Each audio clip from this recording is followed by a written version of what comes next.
Welcome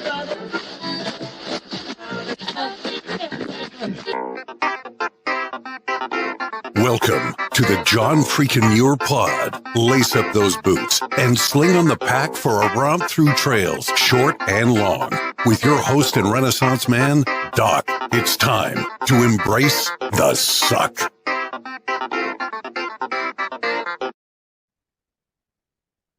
Welcome back to another week on the trail, dirtbags and hiker trash. I'm Doc, and this is the John Freakin' Muir Pod. Let's start off with a reminder. If you are enjoying the podcast, take just a minute, help us out. Leave us a review on Apple Podcasts. And if you're not enjoying the pod, well, just go ahead and keep that to yourself. All right, let's get to this week's guest, a couple of high school sweethearts who have also fallen in love with thru hiking and peak bagging. Welcome to the John Freakin' Muir Pod, Brian Walsh and Kristina O'Connell. How's it going, you two? Great. Yeah, it's going awesome. Thanks so much for having us. Yeah.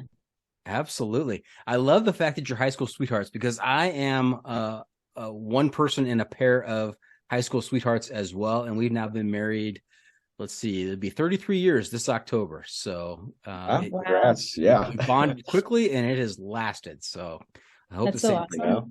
Yeah, you get it right on the first try. That's what I always say. Mm-hmm. Yeah. Now, have you guys listened to the podcast before? Oh, yeah.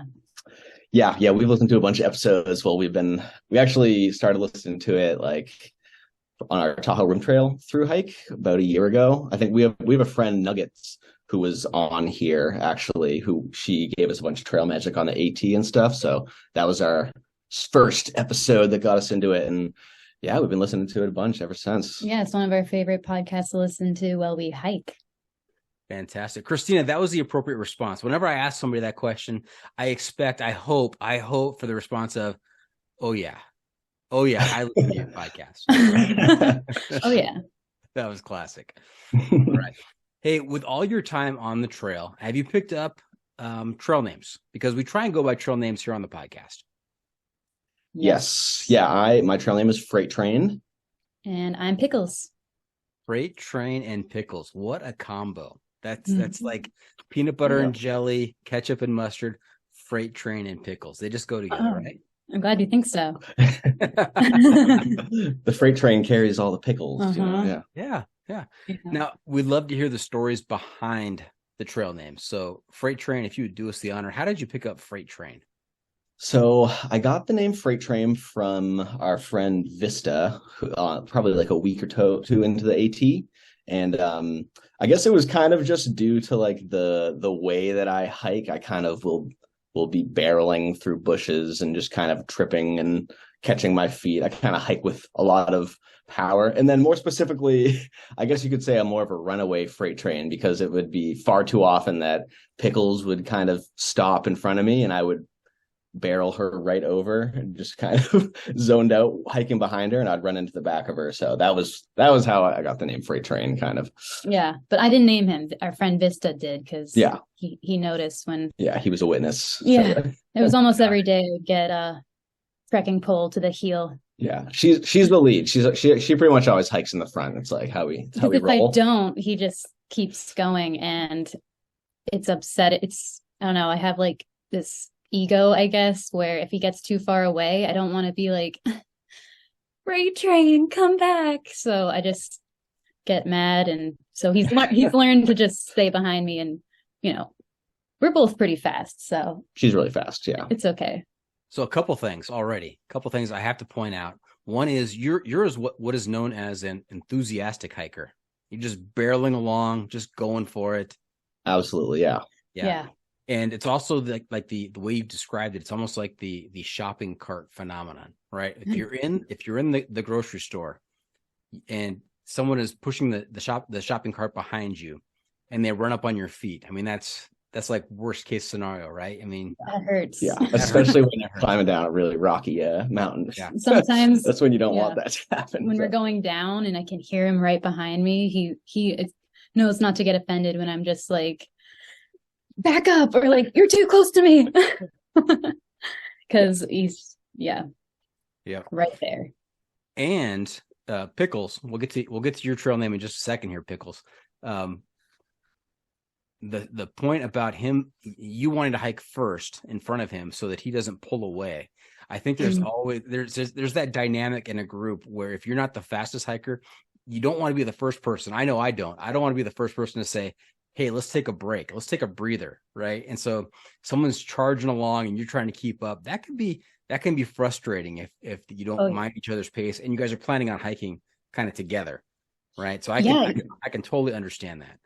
And a big help to keep us, I mean, it's crazy how we're together all the time. We love it. But a great way to keep us together is we share the same set of AirPods. So once you get a certain distance, they start to kind of break up. And that's really frustrating to have your, audio cut in and out. So that kind of just keeps us together also. Yeah, we did that for all of our through hikes we've done.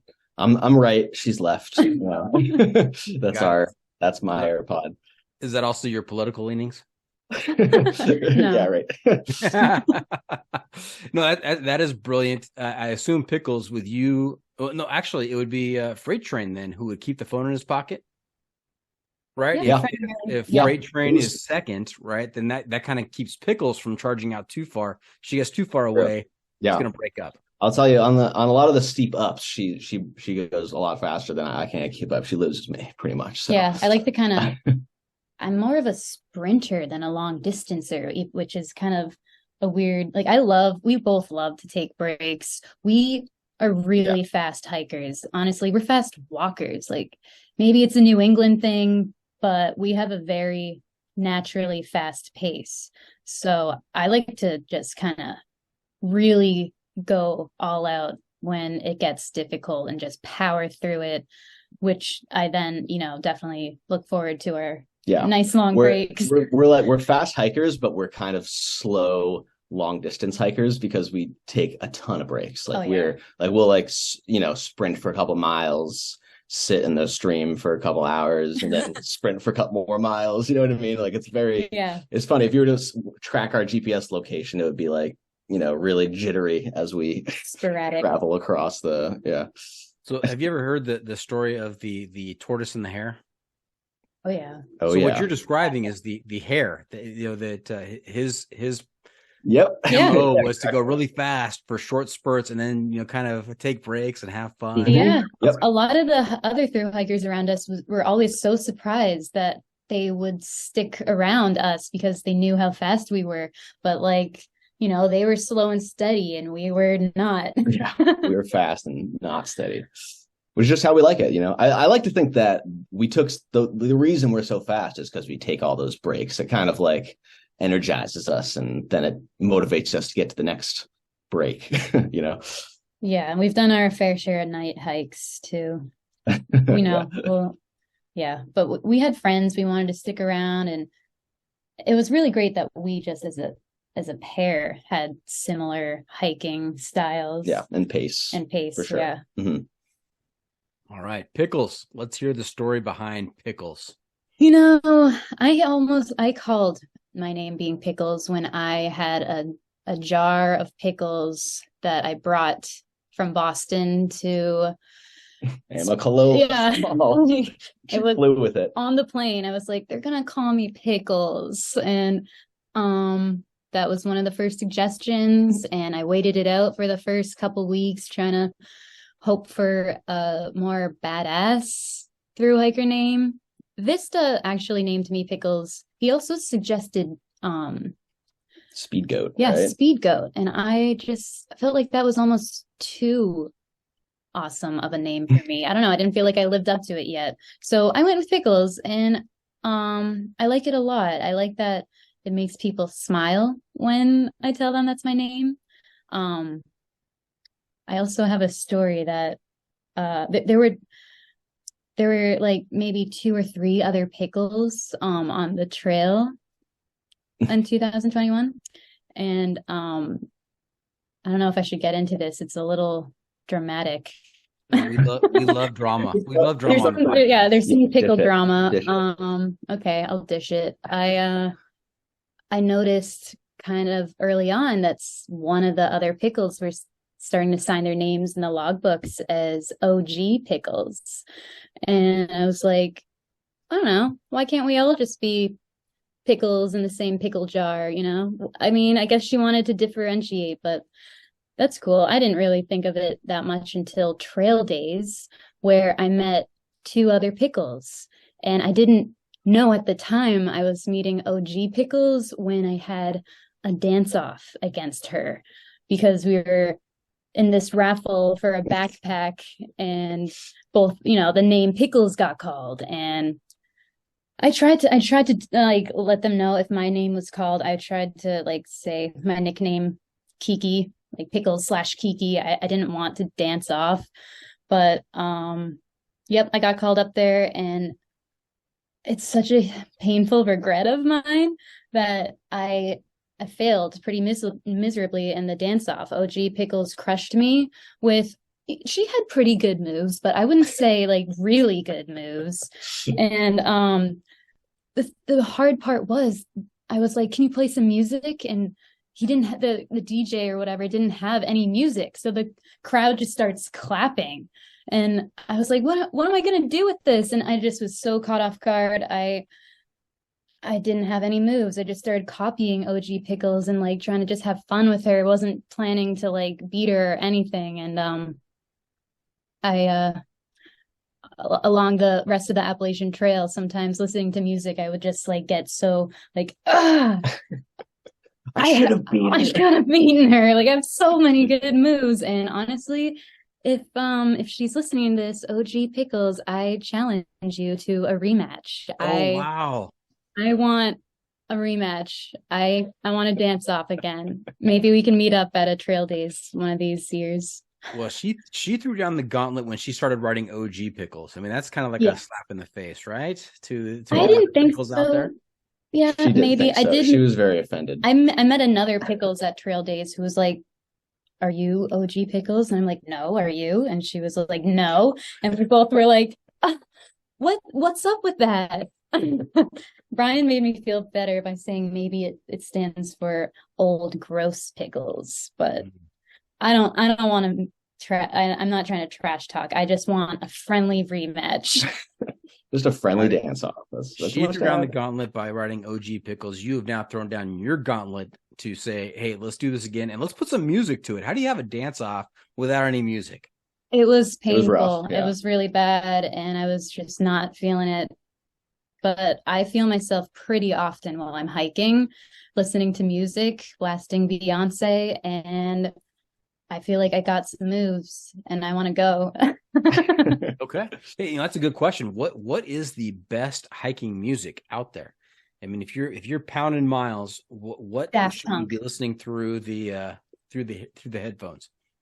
We really love Daft Punk. Yeah, we listened to a lot of Daft Punk on the uphills. That was because it was just that like boom, boom, boom, boom steady type. Beat. Yeah, the steady beat type thing, like a really rhythmic thing for the uphills. And that just kind of like sets your pace to just keep the pace. And then on the downhills, we like to listen to more like podcasts or, something just to kind of distract your mind from the pain in your feet and the ankles and knees, Got it. So no Fleetwood Mac.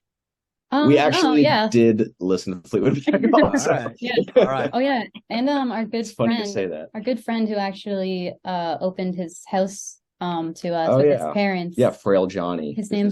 Yeah, his music's called Frail Johnny, and it's very peaceful and like kind of sad, and we listen to it every single day. Yeah, it like started our morning every morning, like the whole AT pretty much. It's just like a 5-song album, so it was like the first 20 minutes. If I were to imagine what kind of music Frail Johnny would sing, it goes with the name, right? Is that what you're saying? Kind of, yeah. It's a little folksy type okay. music. Right. Yeah. It's very interesting. It's really good. It's actually. Very highly recommend it. Yeah, loved it. Yeah. Okay. And we actually stayed with him on the Appalachian Trail. They live in Asheville, North Carolina. So they like picked us up and we spent a weekend at their house. Right before Trail Days, actually. A lot of help. They helped us out. Yeah, they did. Okay. Now I'm going to ask you both the question, and I want you to pick your answer silently in your head before you reveal it. All right? Because I want to compare your answers. I don't want you to be on the same page here. Got it. All right. So I know that you've listened to the podcast before. You've listened to a number of episodes. And I want to know, who is your favorite guest? Which one was your favorite episode? So think of that. Think of that in your minds right now. All right, Pickles, what do you have? I feel like we haven't listened to enough episodes. No, we listen to a ton. I know. Wait, give me a second. I'm trying to think of my favorite. That's a hard question. It kind of makes me feel like I want to say the couple that I'm almost jealous of. I want to be them. Tick and Talk. Tick right? and Talk. Yeah. Oh, They're yeah. great. They are so cool. They're so smart too. I love Yeah. like their spreadsheet Their and stuff. data. Just the way they go at stuff. Is Yeah. so And their TikToks and Reels are incredible. They make it look so easy, and it's really not. They have a real talent, not only for social media, but for through hiking. Absolutely. Yeah, they really do. Yeah. Yeah, And cool. they are really, they love the statistics. I mean, they crunch Yeah. all the numbers. So They really it's, make a science out of it. Yeah. you know? And they do whatever In a good they way. want. Like, I think it's so cool how they did what's it called? The American. It's not called anything. They did the Pacific Northwest Trail, right? And then they Great canoed. Divide Trail and canoed back on the Columbia River. Like, Super we cool. should do that someday. Like, so cool. okay. Freight Train, how about you? I really liked Quadzilla episode. It's great. That was a good one. I still really like the one with our friend Nugget. That was a good one, just because like we knew her, and that was kind of cool to feel like we got to know her more in that than Caleb Bolt. Caleb Bolt, that's right. Yeah. Yeah. She's awesome. Yeah, she's really cool. We like her a lot. Yeah. You know, I've done a lot of interviews. I think this is like episode 235, 240. We're in season 5 now, and so I've talked to a lot of people. But there are some stories that still they stick out in my mind. There's some moments, and you know, one of the moments with her that I remember very clearly is that she picked up a boyfriend on the trail, and he was from Florida, and he convinced her to go down and do some hiking in Florida. And they're hiking through a swamp, and waist deep water. And he's saying, don't worry about the alligators. They're not interested in people. And I'm not sure about that statement. I remember just listening to that and thinking, I don't know. I don't know that I trust that. Yeah. The Florida Trail, I don't know. I don't think I want maybe someday, but it just doesn't. We have so many trails we want to do. That would just be just to check it off. I feel like all the worst parts of the AT were when we were hiking through like a swamp. So I don't know why I'd want to do that for 1,000 miles. Yeah. But not a lot of good really things happen in swamps. Yeah, exactly. Especially for your feet. Yeah. Freight Train, what was the first episode you mentioned? The first guest? Quadzilla. Yeah, again, and I talked to a lot of people. I am not caught off guard too many times. When I asked him about where he was from in his childhood, that totally just blew me away. Blew me away. The fact that he was born in China and then got shipped over by his family to escape, what was going on over there, all by himself to the American South. That's crazy. That's a crazy story. Yeah, really. Yeah, that was crazy. One other one I remember that was really good was there was somebody a couple episodes before, I think, he yo-yoed the PCT. And he had some crazy story of him like sliding down this like icy pass, like a couple hundred feet. I can't remember what his trail name was. But that was a good episode too. That guy, he was in it for the suffering. He was, you know what I mean? He was just like doing it. Yeah. Was that John Schwartz, maybe? Yeah, maybe. Yeah. I think so. I'm remembering that too. Yeah. I remember his picture that I posted of him holding up his arm that was all that's definitely it. Yeah. broken. Yeah, it was ouch. Oof. I'll try to avoid that. You know what? It's always a pleasure to talk to listeners out there. So I'm glad that you guys are here. I'm glad that we connected on social media and here we are talking to each other. It's fantastic.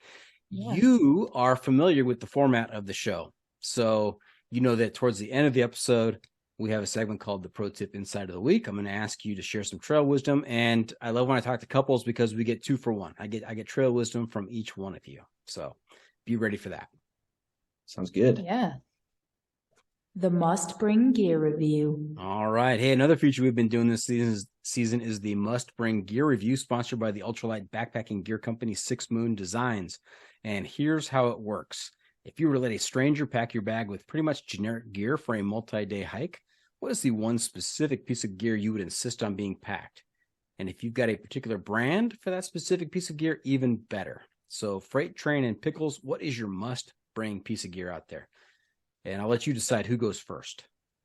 Okay, because it'd be different if we were saying our individual pieces of gear versus the ones we share, which we do. We share, we share a lot of gear. So, and we love our sleeping pad and our tent and our filter, water bag.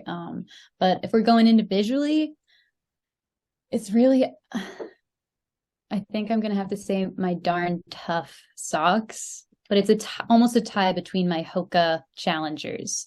It's just what works for me. My socks are actually like the regular day socks. They're really thin, and I had hives on my feet throughout the trail and actually my entire body, and I still don't know why. But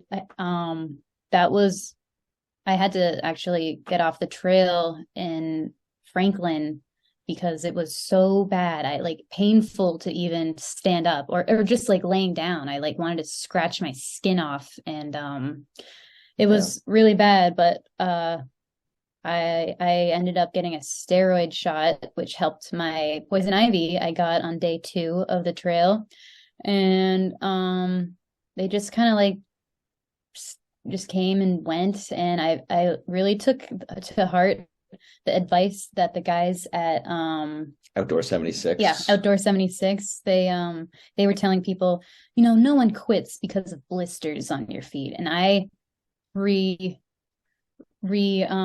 that in my mind as no one quits because they have hives and they're itchy. You just push through that. Yeah, we never really found out why. No, I feel like I might be allergic to my own flare sweat. up every now and then. Yeah. Wouldn't that be something? Allergic to your own sweat? That'd I don't know. Yeah. Yeah, it might be. Honestly. I couldn't figure out if it was detergent or something I was eating. It just, I couldn't relate it to anything. It just kind of happens. So that, the taking care of my feet and letting them breathe through I did spend the first 1,000 miles in boots, but that was definitely a mistake. I beat that. Jeff Oliver, maybe you've seen his YouTube channel. He also gives the advice of never quit on a bad day. Yes, for sure. Quit on a bad day. You're going to quit. Quit on your own terms. Yeah. Yeah. Honestly, we never thought about quitting. Yeah, I would say just never quit. Nice. And and Pickles, that's a great choice because you want to start with your feet. The feet aren't happy. Nobody's happy. If you take care of your feet, you're going to go a long way on the trail. So that's a great must bring piece of gear. Those darn tough socks, or even the Hokas. So yes. Freight Train, how about you? Well, it's interesting you broke it up by our shared gear versus our personal gear, because I was going to say we use a double wide sleeping pad, like an inflatable. It's an X-Ped 2-person sleeping pad, which is probably my favorite piece of gear because it's like sleeping on a cloud. I love that thing. Yeah. We had on the AT, we actually, the only one we could get a hold of was a winter version. So it was a little bit heavier, but a little more durable. We never once popped a leak in it, the entire AT or anything. And it just served us so well. Love that thing. Yeah. We actually still sleep on it every now and then, when we'll go over people's houses and stuff, and it's better than an air mattress. Mm-hmm. I love it. Taking a double wide on the trail with you, that's very hiker trashery. So yeah. Yeah, it's great because it weighs less than 2 Thermarest Neolites or whatever, so it's a little weight savings, I'd say. We did switch to the 3 season instead of the 4 season. Yeah, we got a new one. Actually, they have amazing customer service too. I used it the whole AT, and then the the seams in between 2 of the air compartments kind of got a hole in between them. And they just sent us, they actually discontinued that model, so they sent us the newest version, just totally free and stuff. So yeah, they're great. Yeah, they're a Swiss company. They're really good. Throw out the company name one more time. X-Ped. There you go.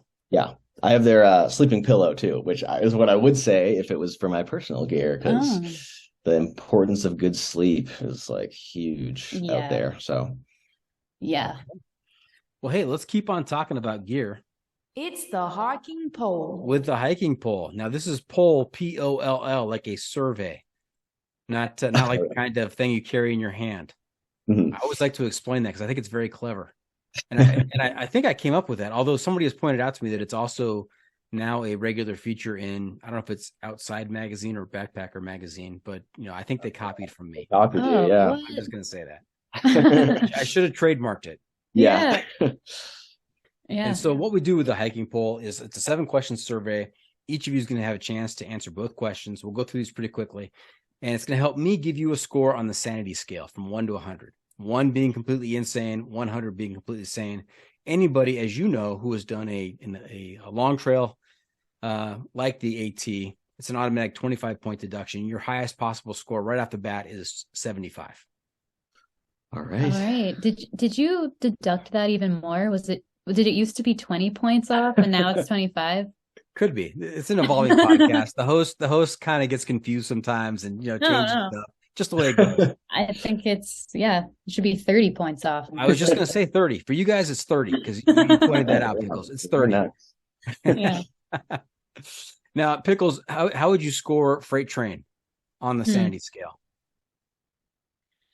Okay. It's maybe 50.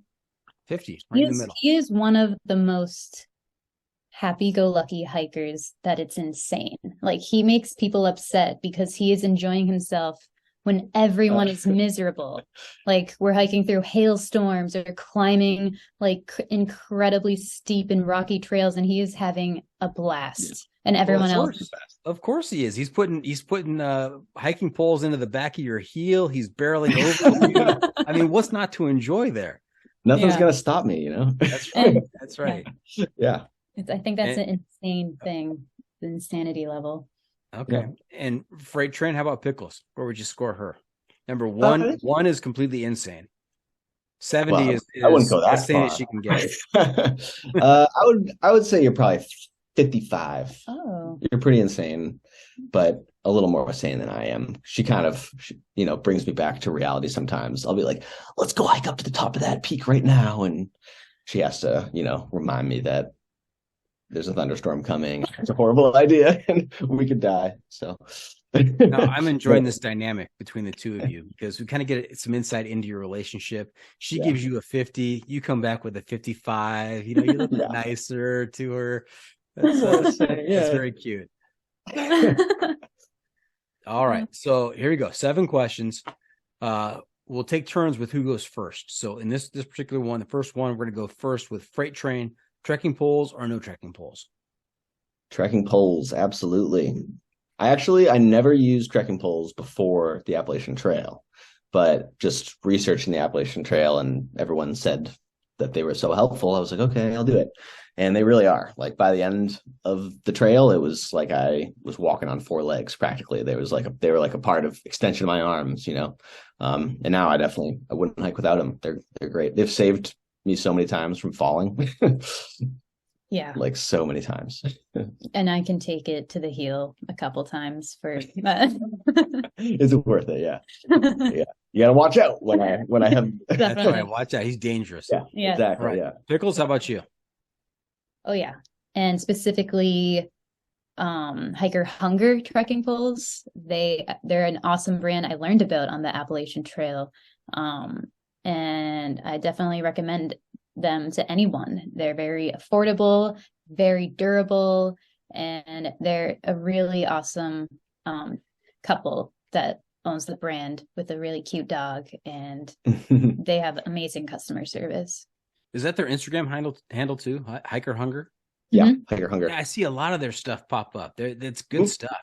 Friends wearing They're great. their shirt, their actually. shirt on Hiker Hunger. Nice. Sorry, I mean Freight Train. I don't know. Yeah. Who's Brian? Freight Train. All right, Pickles. Second question: boots or trail runners? What's on your feet? I actually have my Hokas on right now, and definitely trail runners. I learned the hard way, I guess, after 1,000 miles, I learned that boots are like bricks on your feet. They're heavier, they're clunkier. They just like, I figured, oh, I'm just like kind of clumsy because I slam my feet into rocks so often. But then I switched to trekking shoes and I was jumping around on top of those rocks. Like it was such a huge difference. So you started out on boots, huh? Yeah. Okay. Oboes. Little point deduction here. Okay. Freight train, how about you?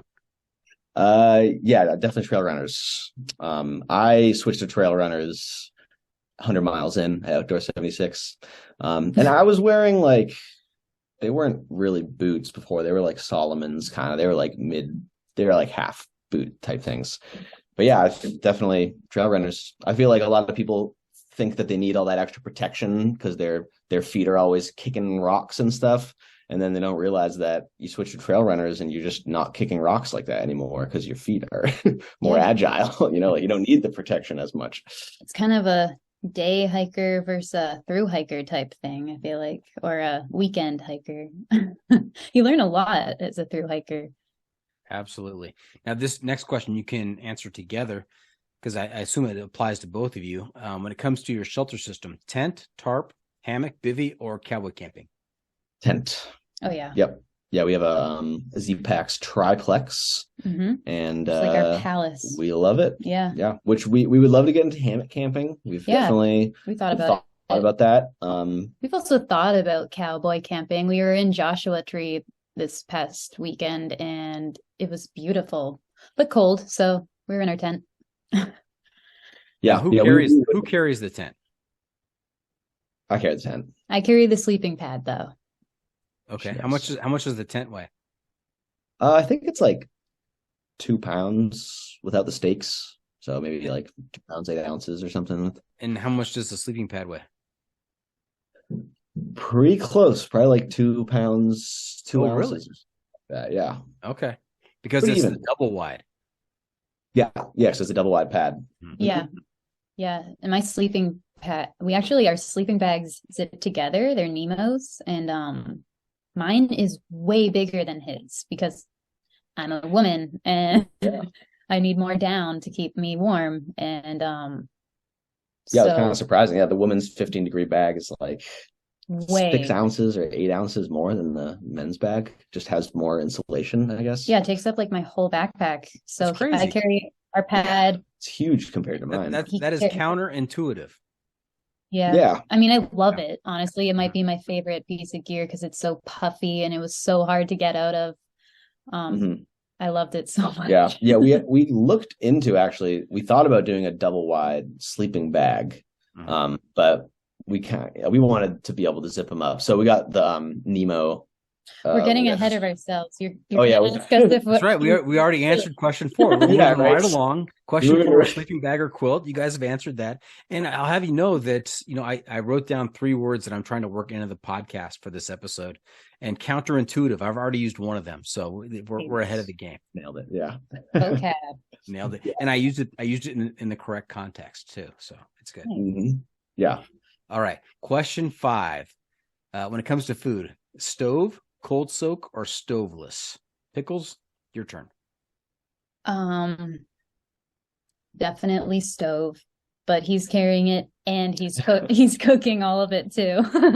That's the best way to go, in my opinion. You get all the benefit and none of the drawback. That's awesome. Yeah. Yep. Yeah, he carries most of our food. I carry some snacks. I have to carry my pickles most of the time. Yeah, she still carries pickles, not in a glass jar anymore. No. They do make pickles in a bag. Yeah. If you carry a glass jar of pickles, that's an automatic 10-point deduction, even though it didn't. Well, that's how I got my trail name. She had a glass. I know, right? Yeah. Yeah, I carried it until Neil's Gap for the first 4 days. So, yeah. I was planning to put it into a Ziploc, but that just seems like a bad idea too. So that would have been bad. It comes with a handy dandy carrying case with this glass jar, right? So exactly. Yeah. Who needs? Right. Yeah. Yep. Yeah. Right. But we're chefs on the trip. I mean, he is. We I would definitely love our dinners. Love the stove. We did a backpacking trip in Mineral King Sequoia last year where we tried to do no stove, and I mean, I think we pretty much just ate our lunches. Like we do like kind of like a tortilla wrap with like cheese and pepperoni and stuff. And we had that for lunch and for dinner, and we just got sick of it. It was just like too much of the same thing. Yeah. So I don't know. I would cold soak, but We just got an Excalibur actually after listening to Tick and Talk on your it's a podcast. dehydrator. Yeah, Yeah. we're trying to get into making our own dehydrated meals. Now, Freight Train, Pickles has set you up. She said that you are quite the chef. So I want to hear about your cooking prowess out there. That's the other word. That's the second word, prowess. Oh, Nice. no. Cooking prowess out on the trail. I mean, what is your specialty out there? And if you tell me ramen, I'm going to be sorely disappointed. So she's put you on a high So pedestal. it's not ramen. It No. probably mac and cheese is like our big one. And not just mac and cheese, but we would also do a lot of times like rotini pasta with the Knorr sauce packet pesto. It's just like a little powdered pesto thing. You mix with a little water. And I would put that in with the a couple salmon packets.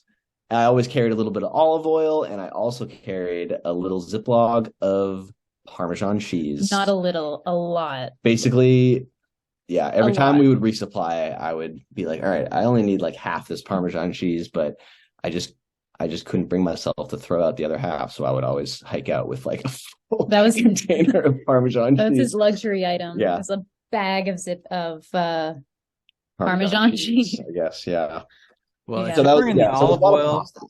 if you're bringing the olive oil and the Parmesan cheese, okay, I'm good. impressed. It's Good job. Yeah, it's really good. And then couscous. We would do most of probably like 2/3 of our meals were couscous because you only need a cup of water, boils up in like 3 minutes, and it's like ready to eat super quick. And like a thing of uncooked pasta weighs like twice as much as a thing of uncooked couscous, but they kind of fill you up about the same. So couscous Yeah, is. why do you think you have to say it twice? Couscous. Could it be couscous square? I mean, I like to say couscous, like adding the third couscous. it's just fun to say. Yes, so, It yeah. is. Okay. Freight Train, how about this question? Life is better above or below the tree line? Definitely above. I would definitely live life above the tree line. It's the Pickle? best. I feel like it comes off as such a like half glass empty type of answer when you say below the tree line, but it's safer, it's warmer, and it's beautiful in its own way under the tree line, you know, and it's closer to town. I would just, yeah, he is always so amped to try to sleep on the top of the peaks, and I'm like, but it's gonna be windy and exposed, and we kind of even each other out. I feel like sometimes I'm just like not feeling it, and other times I'll be like, okay, let's go do it. Like, let's hope it doesn't storm up there. But And it's usually great. yeah, it's usually great.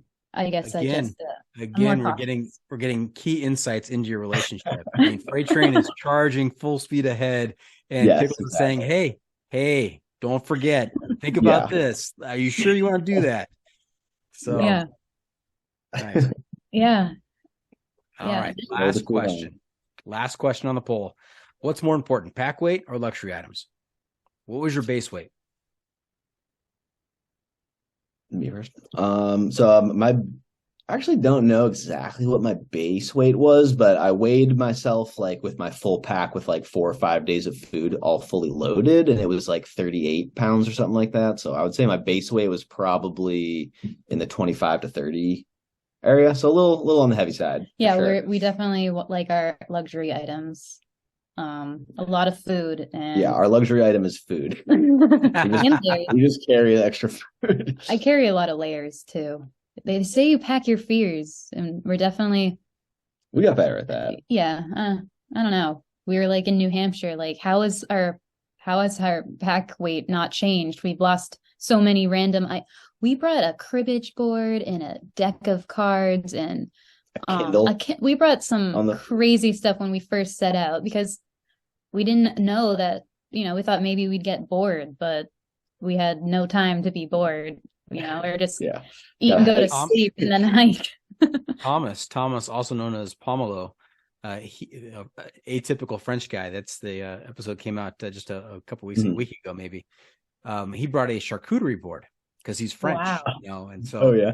you need something to cut on, the charcuterie board. Oh yeah, absolutely. So, Wow. also, if you're packing your fears, Freight Train, you must be scared of Parmesan cheese because that sounds like your luxury item right there, buddy. No, I'm scared. I'm scared of not having enough Parmesan cheese. Right, that's right. That's right. I'm always strapped with that parm.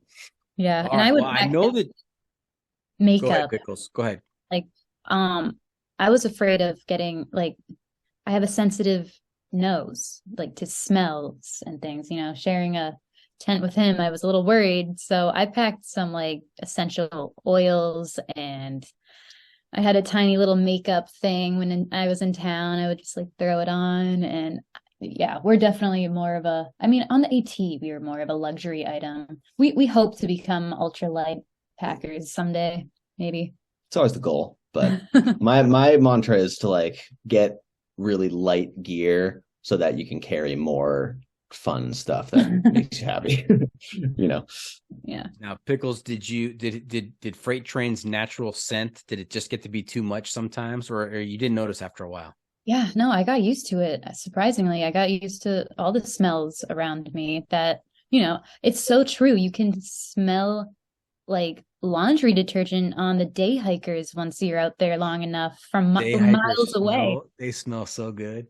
Yeah. Oh yeah, I remember in the Smoky Mountains, I feel like is when I first started noticing it. And that was our first time going like 7 days without going into town, and I was about to like ask for someone's soda that they were just in their hand. I was like, can I just have that? I was feeling feral. Nice. Now I know the two of you are on the edge of your seats wanting to know what your scores are. Oh yeah. Oh yeah. I got to put your answers through the John Freaking Muir Pod algorithm. Got to do some math. So just bear with me. I got to carry the 3. We're going to divide by √3 and then multiply by pi. And we're going to adjust for a wind chill temperature of negative 108 on top of Mount Washington that happened this last week or so. And I come up with a couple of surprising scores here. I mean, I would assume that Freight Train, with his charging ahead, recklessness, happy-go-lucky attitude, would score lower on the sanity scale. But lo and behold, Freight Train, you got a 57. All right. Look at Wow. that. Okay. And Pickles, I'm sorry to say that some of your answers kind of threw me for a loop a little bit here, and you scored a 46. Wow. Oof. Oh, wow. I'm proud of that score. So low. Nice. Never heard a lower one on your pod. No one's ever called me the sane one before out of the two of us. So it's Wow, that's great. Honestly, I get you think I'm insane when I start growling and roaring on the trail. She's a very vocal, like yeah. when we're doing the climbs and stuff. Yeah, I like to just let it out, why hold that in? And so I get kind of I just start growling and roaring, and Brian's like, after a few minutes, he's like, "Are you okay?" And I'm like, "Oh yeah, I'm fine." Yeah. It's pretty funny. It's hilarious, actually. All right. Hey, next segment, we're going to get into some stories from the trail. We'll hear about some growls and some roars and some other stuff. We're going to take a quick break, and when we come back, we're going to hear about where you grew up and how you ended up where you are and how you got involved in thru hiking, and we're going to hear about some of your adventures. So stay tuned. We'll be right back. And welcome back. We are talking to Freight Train and Pickles, or as indicated on the screen, Pickles and Freight Train, about their experiences out in the woods. Where did you two grow up, and how did you get involved in thru hiking? So we both grew up in Millis, Massachusetts, same town. I got into hiking and backpacking pretty young. I was in the Boy Scouts. We did a backpacking trip up in the White Mountains. We did the Franconia Ridge, like Labor Day 2011 or something like that. I'll never forget it. And I was just immediately so hooked on like backpacking and the White Mountains in general. And from there, we would be bagging peaks and stuff, or I would. This was before we were together. I was probably 15 or 16. And on one trip, we were doing a 50-mile trip from Mount Washington all the way out over the Bonds. And we met somebody who was a thru hiker, this like the most classic thru hiker character you could imagine. He was like in his 60s, huge beard. He was wearing a kilt. He was like super eccentric guy.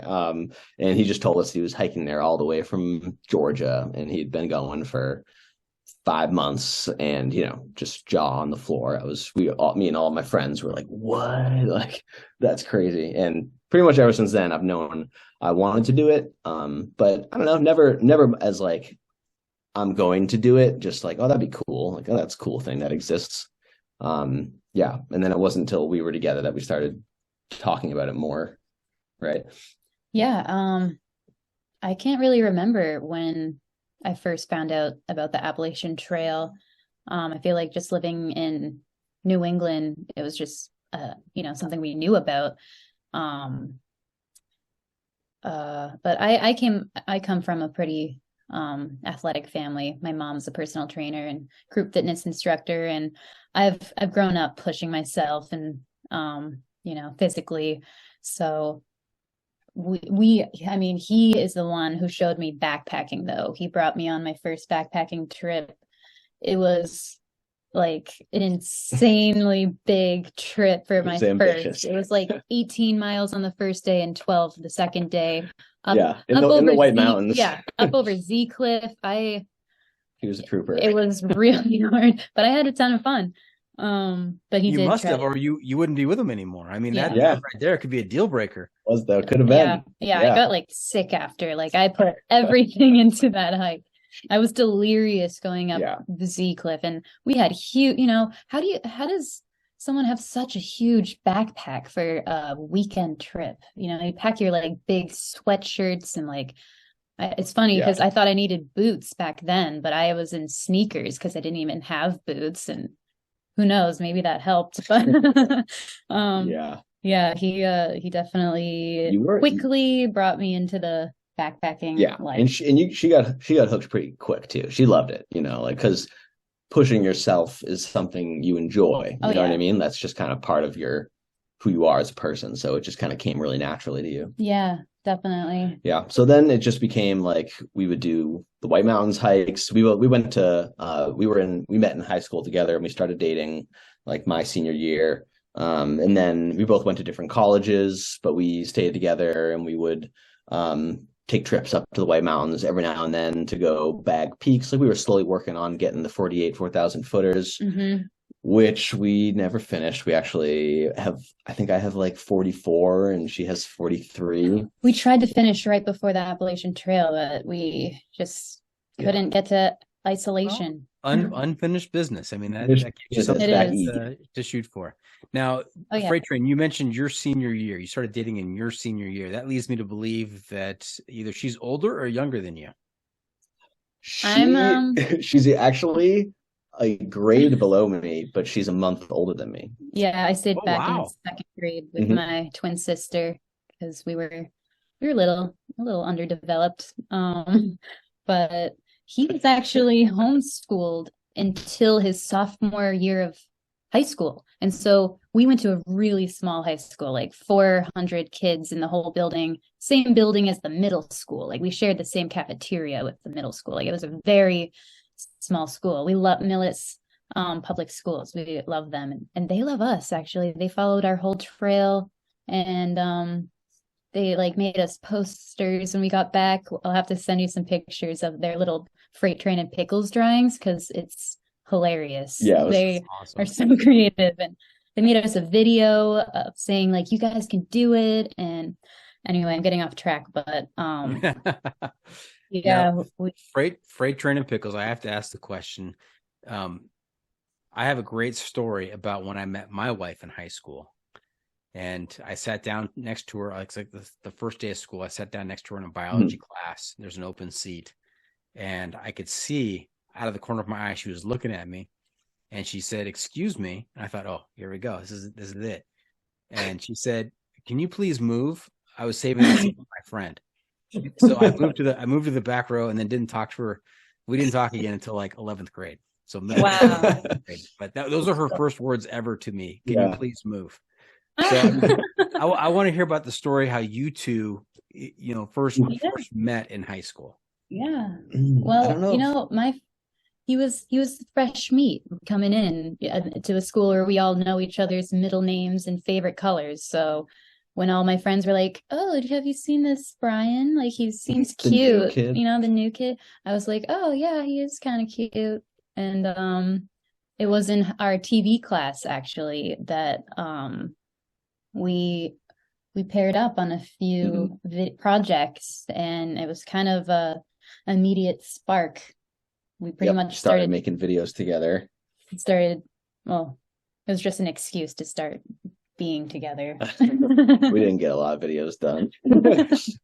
Now, Pickles, if you had told that story, if someone had asked you that story early on the AT and you told that story, Brian could have ended up with the trail name of Fresh Meat. That's a good one. He was. He was this smiley homeschooled kid who wanted to make all the friends. He had no problem making friends though. No, not at all. Was he a little bit awkward because he just had no social skills from being homeschooled all those years? In the best way. Yeah. I went to private school when I was younger, and then I was homeschooled for a while, and then so I've been in all the types of schools. Okay. So I've had a bit of a you're a connoisseur. A connoisseur. Yeah, exactly. Yeah. Yeah, he's smart. But yeah. Now, Pickles, do you have an identical twin sister? We don't know for sure. I always feel awkward answering that because we don't know if we're identical or fraternal. We haven't been tested. We want to take the test, but fraternal twins runs on my mom's side of the family, so we're probably fraternal. We do have some differences for sure. They look enough alike, but different enough that it's like. Okay, that was going to be my question. Yeah, I was going to phrase it for the layman here. I didn't mean to get into a whole genetics discussion. Yeah. Do you look alike? That was my thing. Yeah, we do. They do look alike, but you wouldn't probably get them confused. Our voices, you could get confused. Our voices sound the same. She, her name's April, and she helped us out so much on the Appalachian Trail. She was such a trail angel. She drove all the way up. Brought us all the way to Shaw's Hiker Hostel, she slack packed us for 4 days straight in Maine, in the middle of nowhere. It was awesome. Yeah, we wouldn't have made it to Katahdin in time. It closed 3 days after we summited October 16th. Mm-hmm. So yeah, she helped us out a ton. She was slack packing us, and then she'd sleep in the 3-person tent with us, and then slack pack again. Yeah. Now, Pickles, you can tell the truth now. Did April ever do a section of the hike pretending to be you? That's how you maintained your freshness and your strength. I always get the question, have we ever swapped before? But never as a through hiker. That's even better than slack packing. It's twin packing or something. It's slack twinning. No, she didn't. Would that be the appropriate term, slack twinning? Yeah, I think that's good. Slack twinning. Maybe we'll get her on the next one. Slack swapping. I don't know if she would be able to put up with me hitting her feet with the trekking poles, though. Now, wait a second, Pickles. Is this really you, or is this April after the break? Did you guys swap out? Oh yeah, we did actually. You can't really tell. Brian, I would be paranoid. I would be paranoid. Is this? Are you two married? Or are you boyfriend and girlfriend? Boyfriend and girlfriend. Yeah. Boyfriend and girlfriend. So I'd be constly are they pulling a fast one on me? Is this really Kiki? Is this Pickles, or is this the other one? Yeah. Sometimes from behind you can't really tell. There's been times where you've both been standing next to me and I've put my arm around the wrong one, for sure. For sure. It's happened. Yeah, it's just funny. And then April will give me a look. She's like, as long as we're swapping stories. We were in a movie theater one time when we were at the snack counter, my wife and I, and this is early. This may have been before we were married. We went to a movie theater, and I'm at the counter. I'm buying the popcorn and the candy and the drinks and all that. And she comes up and she's looking at something. I don't know what she's looking at, but she sidles up alongside what she thinks is me, but it's not me. It's some other guy. And she kind of rubs up against him and puts her arm around him. And then she looks up and she sees It's not me. And he's looking at her like, what's going on here? She turned like bright red. So I can appreciate the confusion. That's good. Yeah, for sure. It's an embarrassing moment. The moment of realization. Like, yeah. And it's on the opposite side. It's like, I feel like it's also embarrassing. I've led my sister's boyfriends, you know, when I pick up her phone, I'm like, hi, I'm like, same voice, so you don't know. And then, you know, once the conversation gets to a certain point, I'm like, oh, it's me. It's not April. It's yeah. I don't want to hear that. I don't want to hear that. Yeah, but freight train, I would always, if I were you, I'd set up a code word. So you always know, who you're talking to. Mm-hmm. We had kind of code sounds. Hey, now the two of you have a lot of different experiences, outdoor experiences that I would love to talk to you about, but I don't think we're gonna have enough time tonight. So if I can, I would like to save the AT and the whites and van life and national parks. Let's save that for a second episode. I can guarantee you come back on. We'll set up a code word when we're done here to make sure I get Kiki and not April. But what I'd like to spend some time talking about is some of our common trips, the trips that we have in common with each other. I'd love to talk about the Trans-Catalina Trail. I want to hear about your experience on Mineral King, and let's talk about your hike of the Tahoe Rim Trail. All right. Yeah. All right. What do you think? Is that okay? Yeah, absolutely. That's great. Can I get a commitment from you right now to come on for a second episode? We would love to. Okay, good. Definitely. Good. All right, so let's talk about Trans-Catalina Trail. How did you hear about the trail, and when did you do it? So almost exactly a year ago for Valentine's Day. As soon as we moved to LA, we had barely found our groundings here, and it was so important to Brian that he get a hike in before he started his job. Within like a day after we finished the Catalina Trail. Yeah, so like coming back from a through hike, it's I think the hardest part is kind of readjusting to life and stuff, and you're so used to being outside. And like when we left for the AT, we moved out of where we were living, and we both quit our jobs, so we didn't really have anywhere to go to. So we were kind of couch hopping and road tripping and stuff, and looking for work, applying to jobs. It was just like such a whirlwind. And so we finally found an apartment, and I got a job, and I had like a date I was supposed to start, and I just wanted to like do a backpacking trip. Like I just had to get out and like do another couple. We both really did, I feel like. So and that was like, I was just looking up like good backpacking trips near LA because we were out here, and Catalina Island looked awesome. It was like they had a far outs guide map of it, which was great because I was already used to using that. And I was instantly just super on board. It looked awesome, and it was awesome. And it was a great way to say we were through hikers that year. A 4-day through hike. We were still through hikers. Yeah, we're like, that's right. Through hikes come in all shapes and sizes. And what a unique little through hike experience on an island off the coast of Southern California. So beautiful. You can see the ocean from almost every single view.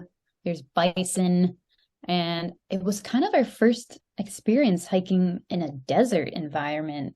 It was. As soon as we out west at all. Yeah, as soon as we like took a step onto the trail, I was like, I had already been used to snakes around, but suddenly I was more afraid of snakes in the desert.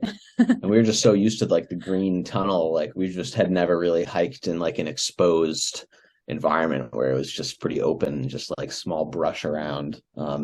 So it was pretty wild for us. It was a pretty foreign experience. But so cool. The trail was like just beautiful, and the campsites were awesome. So we did it in 4 days, 3 nights. So we took the ferry early, and then we hiked to Blackjack the first day. Yeah. And along those lines, for our listeners out there who may not be familiar with hiking the Trans-Catalina Trail, they only have a handful of campgrounds on the island. And so you have to book them in advance per night, right? Yeah. I'm going to spend this night at this campground, this night at this campground, etc. And so Blackjack is, I've done the same thing. I've 4 days, 3 nights, and Blackjack is the first campground to sleep in. That's what, 12 miles in, 12, 13 miles in. Yeah, something like that. Yeah, 12, 14 miles. Yeah, and it's pretty big climb too. That first day, you're really just going up all the way from Avalon. Mhm. And yeah, it was beautiful. I liked Blackjack, but I feel like the other campsites are even better. It was cool being up there, but I think our favorite campsite was the following night we stayed at Shark Harbor. Um, that was so beautiful. Yeah. Really cool. To camp on the beach like that, so amazing. And that was Valentine's Day that we got to Shark Harbor. So we had like some red wine that we had been carrying, and like we kind of pickles and Yeah. there were pickles were eaten I for think sure. you might have surprised me with some pickles. Yeah, I carried some pickles that you didn't know about, little surprise pickles. Freight train is just a romantic at heart. Exactly. Yeah. He is I carry things. That's like part of the freight train. Our love language, carrying things for each other. It is. Now, in between Blackjack and I think it's Little Harbor. Little Harbor has on the other side of the rock of the whale's tail there is Shark Harbor, right? Yes. Yeah. So in between Blackjack and Little Harbor, there's another experience you get to take part in. Did you eat breakfast at Catalina Airport? Oh yes, yeah, we totally did. Yeah, we had a nice lunch there. We are not ones to pass by a dining opportunity off the trail. Definitely not. We'll never skip it. So yeah, that was great. Oh yeah. Yeah, that was cool. Great.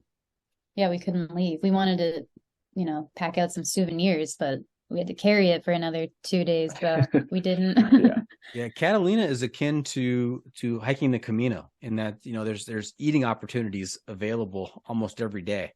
So that second day, I mean, you could eat the first day in Avalon if you wanted, but the second day you can definitely eat at the airport.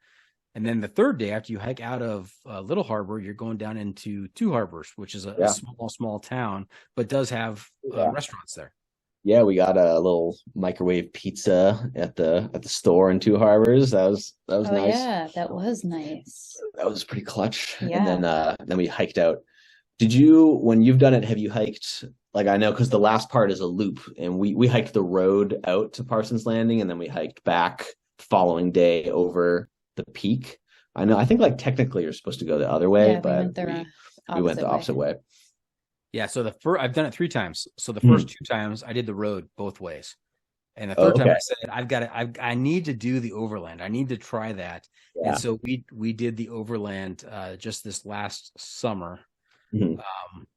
Pretty steep. Two Harbors. We went from Two Harbors overland to Parsons Landing, and then took the road back. And I've got quite a story from that actual trip that I've been trying to get my hiking partners to come on the podcast and tell that story with me, because it is just an unbelievable tale of COVID and separation between the people in our party, and then one person disappearing, the other person showing up, and a hospitalization, and then trying to meet up and catch the ferry the next day back to San Pedro. It was chaos. It was absolute madness, and it all came together. It was just a wild story that I really can't do justice without having it on to tell the well, we'll have to listen to it when you get them on. Yeah, that sounds crazy. Yeah, that overland route there, that was probably the gnarliest part by far of the whole trail. It was honestly one of the steepest inclines we've ever hiked, and it was a road. I'm trying to think of who had the better advantage: you hiking out of Parsons Landing going overland, or me hiking Two Harbors going overland, and they are both steep in several places both ways. Sure. Yeah. I mean, I think it was steeper coming up from Parsons Landing. That seemed like the steepest part to me, and I definitely would have been much more scared going down that because it's all just kind of like dirt. So you can kind of slip, like if you're walking up rocks and stuff, it's like kind of like steps, but if it's just a dirt road, like I don't know, my feet kind of slipping out and stuff. It was pretty intense. I did a freight train. I just charged ahead and turned around and watched Jukebox and Camp Director come down, slipping and sliding and landing on their keister a couple times. Yeah, it was dicey. Yeah, it's pretty intense. Yeah, almost Mhm. unbelievable. It was cool, but that view from like I think is that the highest peak on all of Catalina Island? I think it It might has be to over. be. It has to be. I I'm think at it's high. I think it's higher than Blackjack. Yeah. Yeah, I think it is because I mean it seemed like it from the top looking around. I didn't see anything higher.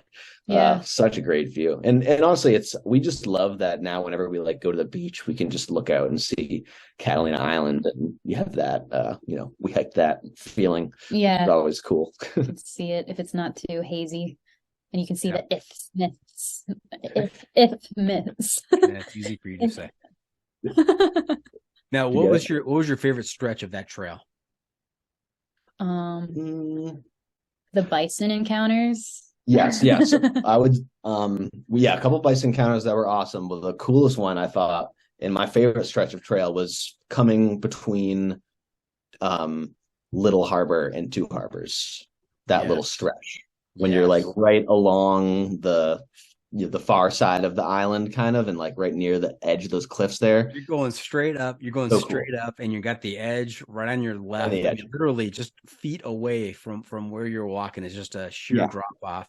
And the views are just crazy. Oh, so beautiful. So like as we were coming up that hill, we saw like maybe a quarter mile away in the distance what looked like a bush, and we thought it was a bush. And as we got closer, I was like, is that a bison? Like it kind of had like a horn shape, but it wasn't moving at all. So we just kind of thought it was a bush. But as we got closer, it definitely was a bison, and we had to walk like pretty close by it. And this bison was just sitting right on the edge of the cliff, just like looking out over the ocean. He was just chilling, so stoic, just having a real nice morning. Yeah, and it was just so cool.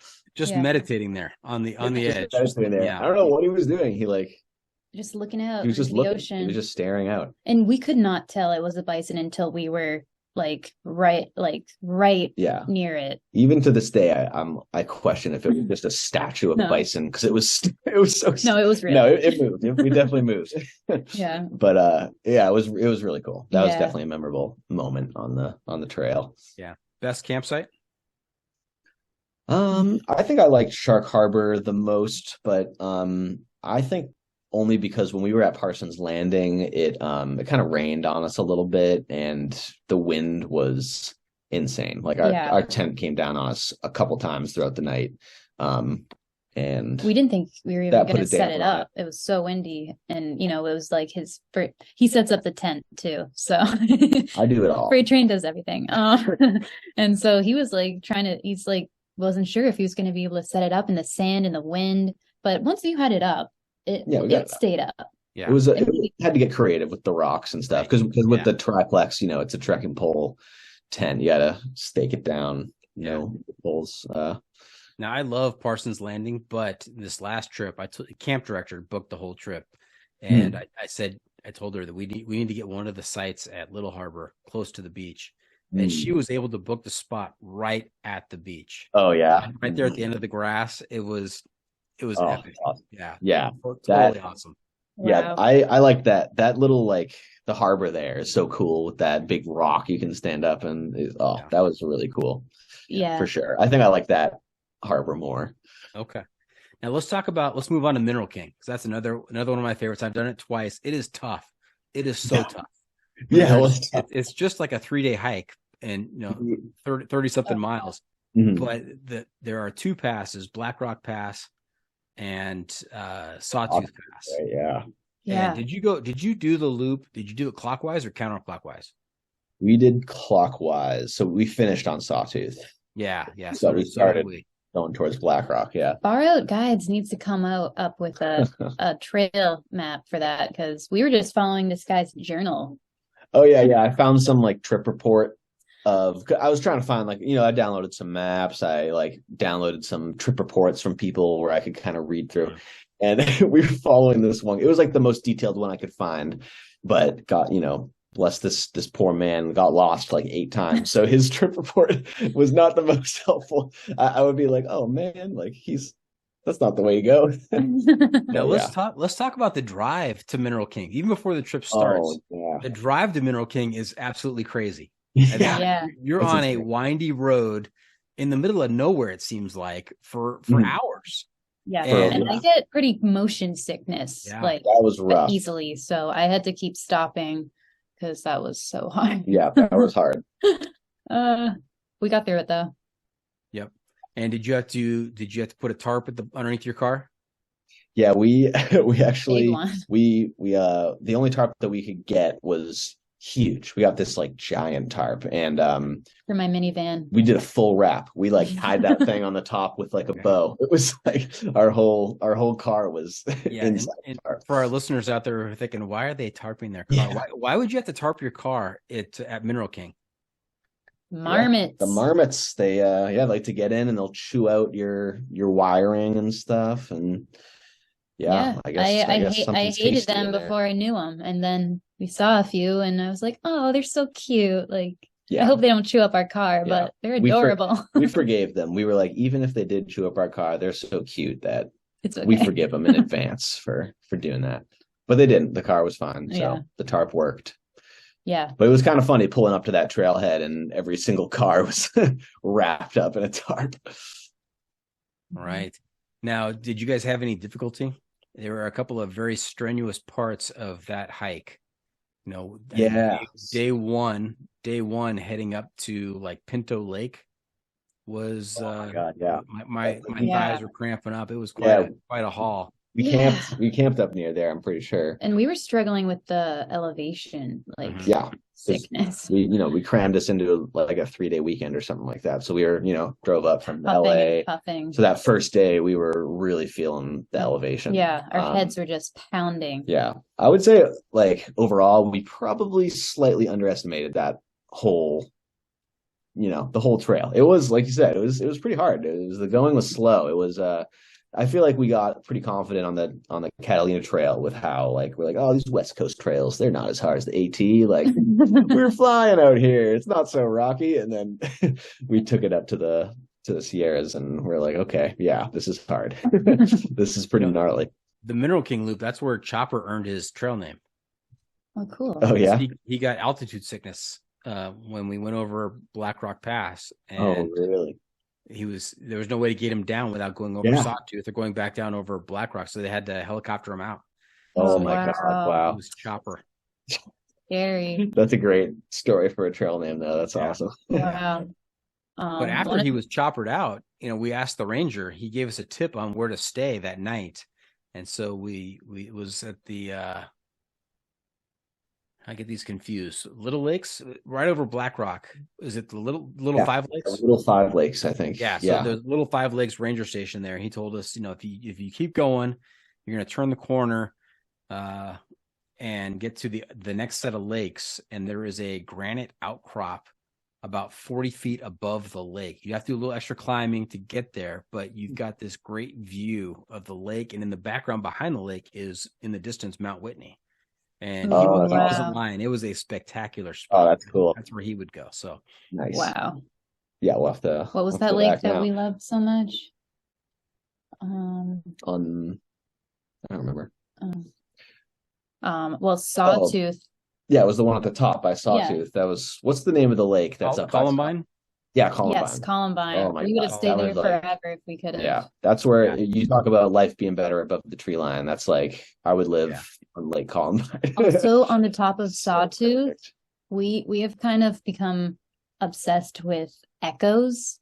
When you get to a spot where, on top of Sawtooth, for example, also Saddlebacks in Maine, where you can, scream something and it just travels so far and slaps you back in the face. And it was so cool standing at the top of that bowl, and you can just hear your voice just doing the it makes the whole loop around. It's like so cool. Yeah. Do you remember hiking up to Black Rock Pass, and then off to as you're hiking up there, you're not quite yet to the pass, but off to the right, down in that valley, you see a series of lakes feeding into each other. Like there's a lake here, and a lake below it, and a lake. There's like a third lake down below. That top lake, that's Columbine Lake. Yeah. You're looking at where you're going to be the next day and a half, right? Yep. I didn't realize it at the time, cool. but I got that. I'm like, this is what I was looking at. Yeah. Mm-hmm. Oh, Yeah, I remember, seeing those lakes kind of cascading down. Oh, so beautiful. It was really cool. Mhm. That was such a cool area. And we saw like so few people. Like it was so kind of empty. And it was such a great trip. except for the last part getting down to our car was Yeah. um We had a pretty gnarly experience going over Sawtooth because yeah, my life flashed before my eyes like that. I don't usually feel like hiking is that dangerous, but this was a very dangerous situation we got ourselves into. yeah. Accidentally, we lost the trail. Well, there is no trail because so you come up over like Sawtooth Pass and it's just kind of like a what do they call it, scree type rock like all the way down. We were following the trail guide of the guy who was a little bit of a dubious source. And so we kind of like we hung left. We tried to kind of like cut across the mountain to go down a little bit instead of just going down straight. Which seemed like a great idea at first, but then as we went down, we all of a sudden got to a place where it was like a sheer rock, like drop off, and with like gravel on top though, so we were just like sliding around. We couldn't find our grip anywhere, and so we had to just like skate down this mountain that was just moving rocks, and some like really big rocks. And I was like kind of panicking, but we just had to keep going because we had no idea. Like we thought we were close to the trail, but we realized we definitely weren't. We went the bad way. There was one point where I like crawled down in this little like crack between these two rocks, and Pickles stepped down, and she stepped onto this big rock, like a huge rock, bigger than either of us are. And the whole rock just came loose and just was sliding down towards me through the sand. And I thought it was gonna like crush. I had to pretty much like jump out of the way, and this rock like slid right by me. I was like, oh my gosh. Yeah. So, but we just took it really slow and like tried to keep our body weight low to the ground and keep 3 points of contact and calculate every single step. Yeah, make sure you're real sure before you put your weight on your next step. And we would like get like kind of like towards a cliff and like look over the edge, and we realized like, oh man, we gotta go left or right here because that's just down. And sheer drop. It was so scary. I felt so relieved when we got to the bottom, and I was in such a panic getting down there that I was just like, I mean, Brian was like very helpful and courageous. Like he cared so much that I was so almost beside myself because I was just like very upset at the situation we were in. Yeah. But it only lasted like an hour, so we were okay. Yeah, you get over Sawtooth and you have to like skate down this pumice field, and there is no trail. I looked hard for a trail. I've done it twice, and I said the second time I'm going to find the trail. I know there's a trail there. I couldn't find the trail. No trail. It's dicey. Yeah. It's like good luck. Just scramble your way up or scramble your way down, and don't go the cliff way. So if you're going over Sawtooth, just even though it looks steep, just go straight down. Don't hang left. Don't try to get creative. Now, getting to Sawtooth, there's a little stretch there called the Lost Valley, which I thought was really cool as well. Yeah, that part. Yeah, that was one of the most beautiful parts. Yeah, it kind of looks like your background. Yeah, right? Yeah, kind of a little bit. Yeah, that was awesome. We saw some really cool. That was like that was the marmot zone. There was like so many little marmots in that area. Yeah, that was really cool. Yeah. Okay, let's talk about the Tahoe Rim Trail. So the Tahoe Rim Trail circumnavigates Lake Tahoe, of course. It's 173 miles. Is that right? Mm-hmm. Yeah, something like that. Yeah, somewhere in that area. Mm-hmm. It goes through Desolation Wilderness. The southwest side of the lake. Mm-hmm. And how long did it take you guys? We did it in 12 days. Okay. I believe. Yeah. Mm-hmm.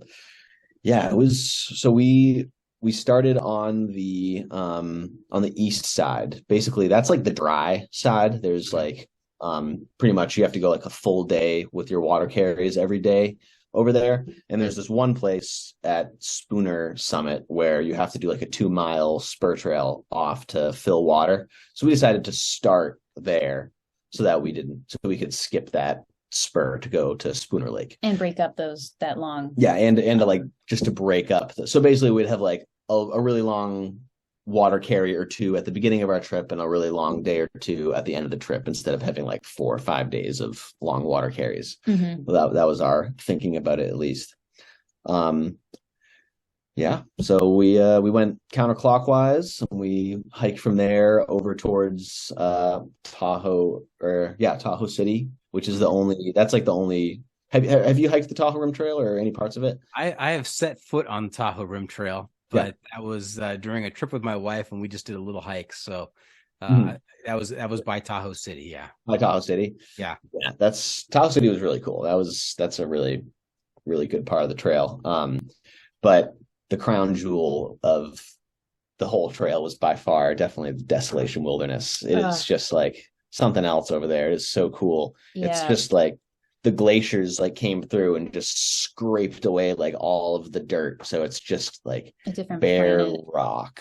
Yeah. And just the lake. Yeah, hundreds and hundreds of little lakes and alpine lakes. It was We spent one day in the Desolation Wilderness where we took an easy day of only 10 miles and stopped and jumped in every single lake we passed, which was like almost every mile. Yeah, it was about 7 lakes that we swam in, and then we'd dry off, hike for 20 minutes, and then jump in again. And then that night, actually, we had some of the most incredible stargazing experiences we've ever had. We thought we were going crazy when we saw the Starlink satellites, just like going, so many of them in the same speed, like same line. It was crazy. Yeah, we thought we were tripping. You think it was an invasion? Yeah, we were like, what is that? Yeah. And then everyone we told about, they're like, it's just the Starlink satellites. We're like, well, we thought we saw some unique phenomenon. Yeah. But we did when we laid out our sleeping pad out under the stars and just watched because it was a meteor shower. Yeah, it was the Perseid meteor shower was going on. So we were seeing all these shooting stars, and then we saw this one that it might have just been the way we remember it, but we swear we heard it. It was so close, and it went from one end of the horizon to the other, and it was like the brightest, largest, bright red too. Like, and we thought we heard it go like, and we're like, that might have just been our memory making that up. I feel like because it looked so cool that it almost sounded like that. Is there any missing time around that story? I don't know. I mean, we weren't really paying attention at the time. You know? We were just laying out at Fontanellis Lake, just looking at the stars for like hours. Chopper has booked I think a 37 mile trip through Desolation on that part of the Tahoe Rim Trail for this summer that he's invited me to. So I'm hoping to make that trip. That'd be incredible. You should absolutely do it. Yeah, we camped at Fontanellis Lake, which was amazing, and then Aloha Lake, which is just one of the coolest places I've ever been. It was awesome. Yeah, loved that. But the Tahoe Rim Trail was just such a great trail. Just the fact it was just so easy. It just has like 2 towns it goes through. Like the resupply was very simple. Logistically, it's an easy trail. The grade is pretty forgiving, but the scenery is incredible. You know, like when you actually are surprisingly, you don't have a view of the lake as much as you'd think. Like people kind of think that you're just walking around the lake, but you're really, you're pretty far away from the lake the whole time. You're never really close to it at all. But just the views of the lake and the camp spots that we had were just spectacular. It was some of the best nights of camping that we've ever had, I feel like. And we got to hike a little part of the PCT, and we swear we saw some PCT through hikers. We definitely did. Made us feel pretty cool. Yeah, it was cool. That was technically our first section hike on the PCT, as we're preparing to hopefully do that next year.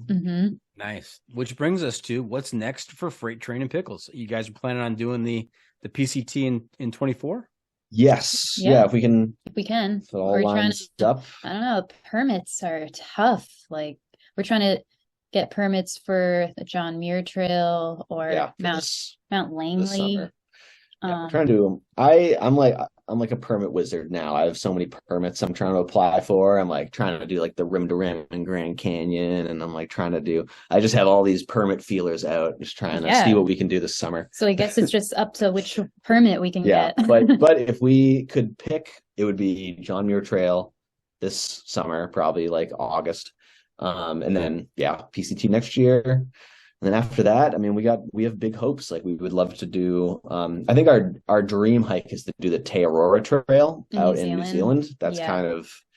I honestly feel like we would do that before the CDT, even though like we would like to go for the Triple Crown. I feel like it's not as much about getting the Triple Crown. Like we just want to do what we want to do. We just have so much fun out there. We want to go international soon, like the Croatia Trail. There's so many trails to do. We got to, pick and choose wisely. I feel like, because we only have so much time. Although, I think we'll probably hike for the rest of our lives if we can. We'll be like the Nimble Will. Yeah. That's right. Nimble Will Nomad. Do the Croatian Long Trail and let Nikola Horvat, aka Tesla, know that Doc sent you. Cool. Okay. Sounds great. Yes. All right. Hey, you two, you know where we are right now? No, where are we? Not sure.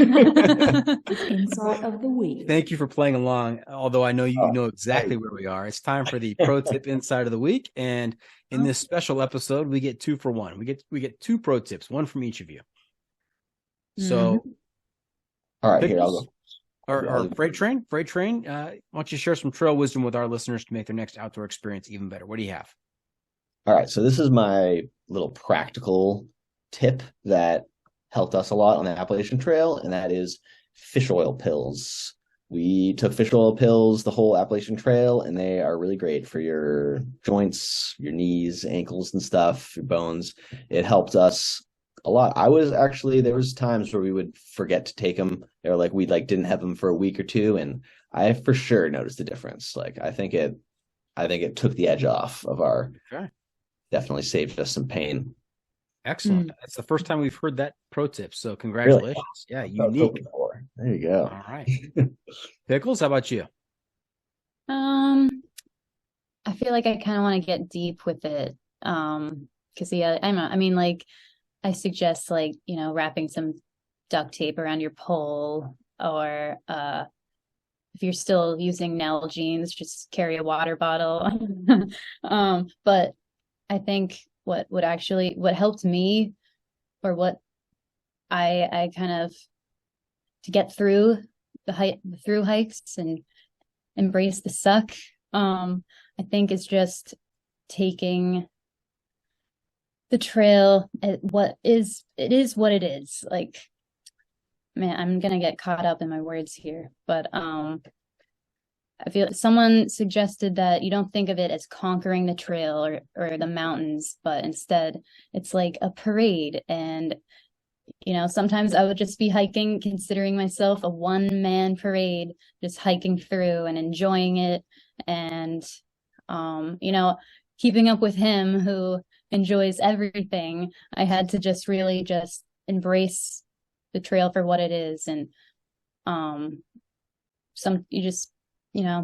there's a lot of lows, but those lows make those highs feel so great. The showers and a bed and the connections you meet on trail. The trail really changed me, honestly. Compared to living in society versus outside of society, I found that my mental health was somewhere it has never been in my life, where there is no stress or anxiety, and I was present and I connected with people and nature and myself like I had never before. And I think just staying present and embracing the suck is my pro tip, which is I'm stealing it from you, I guess. That's okay. Deep thoughts with Pickles. I love it. I mean, it's a complete package. The trail is a complete package. It has the highs and the lows, and you don't get to pick. you don't get to pick which one. I mean, it all comes together. It's a mixed bag, and accepting it for what it is, I think, is a really outstanding tip. So thank you for that, Pickles. Yeah, no problem. All right. So there you have it. That's it. This episode is just about in the books. Hope our listeners enjoyed our time with Brian and Kristina. I want to thank them for joining us this week. How can our listeners keep up with you on social media, and where can they find updates on your latest adventures? Yeah, you can follow us on Trekking Through. We're on YouTube, Instagram, Facebook, TikTok. We even had little stickers made to give out along the trail, which we kind of gain our followers one person at a time. So yeah, we actually are just about to wrap up our Appalachian Trail through hike. We filmed the whole thing, and our last episode is coming up next. Yeah, our Katahdin Summit video will be coming out like next week or something pretty soon. So keep an eye out for that. And then after that, it's going to be the Trans Catalina Trail. I'll be posting videos of that next. So, yeah. Awesome. Yeah. I need to subscribe. Fantastic. Yeah, I have a huge backlog. Yeah, he's a video editor by trade, so they're really good. Yeah, that's my profession. I will check it out. Yeah. Remember to check out the pod on social media as well. We are on Facebook, YouTube, Instagram, Twitter, and TikTok. And if you have comments or clips you want to share, you can send it to me at johnfreakinmuir@gmail.com. The Adventure Media Recommendation. All right, you two. I'm also looking to you to share a recommendation for a book, a movie, documentary, some kind of outdoor media to keep our listeners connected to the trail. Call this our Adventure Media Recommendation. Do we also get a 2-for-1 here? Oh, yeah. Oh, yeah, of course. Okay.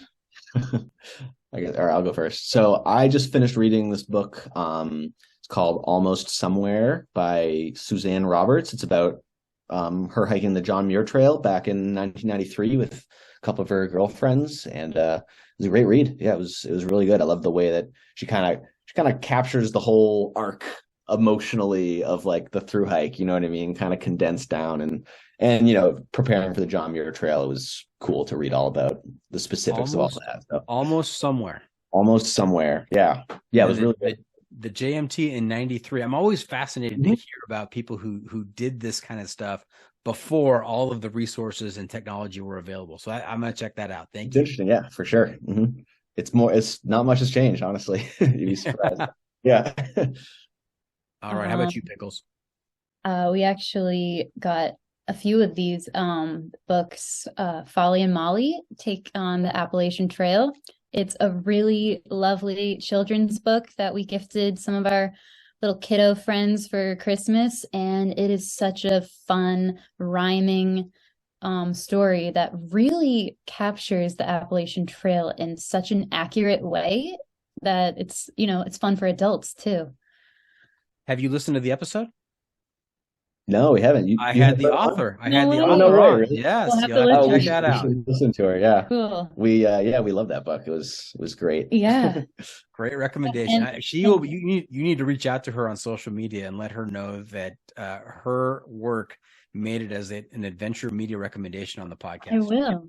I related to it not only as a through hiker, but as a twin too. Not that I hiked with my twin, but maybe someday we will. Yeah, right. What have we not asked you? All right. Hey, in our last segment, before we one. wrap things up, is what have I not asked you that you're dying to tell us about? What do we miss tonight? I mean, we skipped a lot of ground that we're saving for a second episode, but what else do you want to tell us? I don't think we mentioned our adoring couple that we hiked the last 1,000 miles with. I guess on our next episode with you, we'll have to talk all about our friends Sweet Tart and U-Haul, our best friends. They're so great. Yeah, we hiked 1,200 miles with them, so we would be remiss if we didn't give them the old shout out here. Yeah, same with Walmart, who's hiked it was his 3rd year on the Appalachian Trail. Yeah, Walmart's a legend. Have you ever heard of Walmart? You should interview him. He's hiked the AT 4 years in a row now. Okay. So he's done it since 2018. He's done it every year. Oh yeah. Okay. He's been on the podcast before. He's great. Okay. And those are just some shout outs. Same with this is a bead by bead necklace that I got at the Quarterway Inn. It's just a map of the Appalachian Trail in beads. Very cool. And I also just want to ask, what was your third word that you were trying to fit in?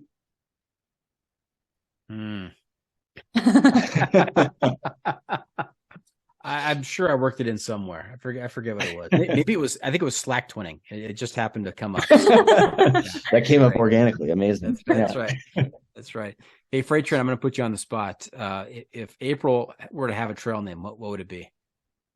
Ooh. Wow. It would be like named her yet. It would be like star sign or something like that. Some astrology. Oh yeah. Star sign. Okay. I'm gonna call it that. It's cool. Nice. All right. Well, hey, thank you for tuning in. Always remember, the trail is the trail. Doesn't care if you want to go downhill. Doesn't care if it's almost dark and you're looking for a campsite. It doesn't even care if you've almost skated over your hiking partner with a huge rock on the backside of Sawtooth Pass. The trail is the trail. Embrace the suck. Yes.